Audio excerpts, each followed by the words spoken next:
The Atlanta Falcons are making a bunch of moves. They already started the offseason with a major move with stealing Kirk Cousins away from the Minnesota Vikings, slating him in as their starter after an offense full of talent on the perimeter like Bijan Robinson, Kyle Pitts, and Drake London.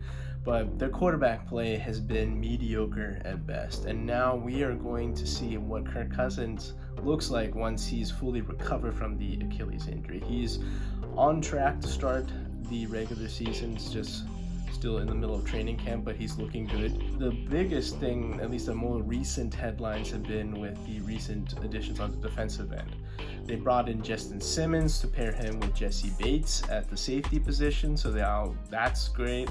That's lined up. Then the back end, you just re-signed and extended AJ Terrell, your cornerback, and Matthew Judon, a trade from the New England Patriots. He's coming off an injury with a torn bicep, but the body of work outside of that has been very consistent. Even with his days with the Ravens, his time with the Patriots has been phenomenal.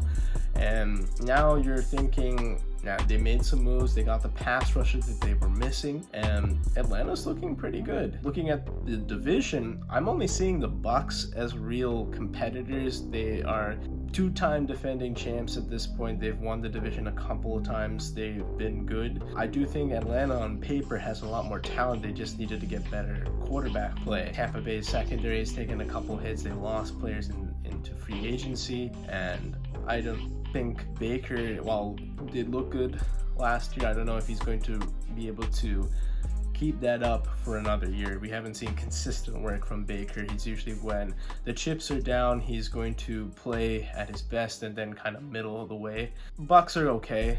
They don't really scare me. I think Atlanta is a sneaky contender in this NFC. The Carolina Panthers and New Orleans Saints. Panthers are just trying to figure out if Bryce Young even belongs in this league, and New Orleans doesn't have anything special. I mean, individual parts, yes, but we think that Dennis Allen is probably going to be the first candidate to be fired in the middle of the season. Many people predict that, but it's a wide open division. They should be able to feast.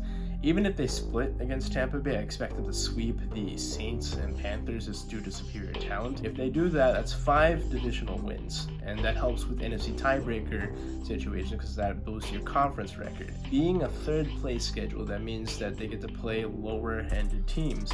That means they play Seattle, they play Minnesota, and Pittsburgh. Those are very winnable games for Atlanta. I think Atlanta is going to be fine with those games as well. They do play NFC East this year, which is a little tricky, but they do end up playing the Giants. And look at their last few games from Thanksgiving. It looks like they could finish very strong, and that could boost their confidence going into the playoffs. So they have a chance to feast, because if I'm looking at the other NFC contenders, I think the pecking order is pretty clear. It's Eagles, 49ers, Packers, and Lions.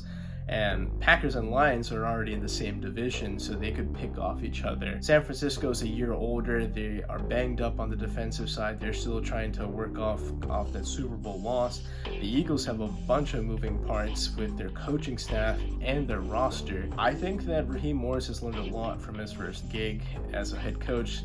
Was kind of humbled, came back, was the defensive coordinator for LA.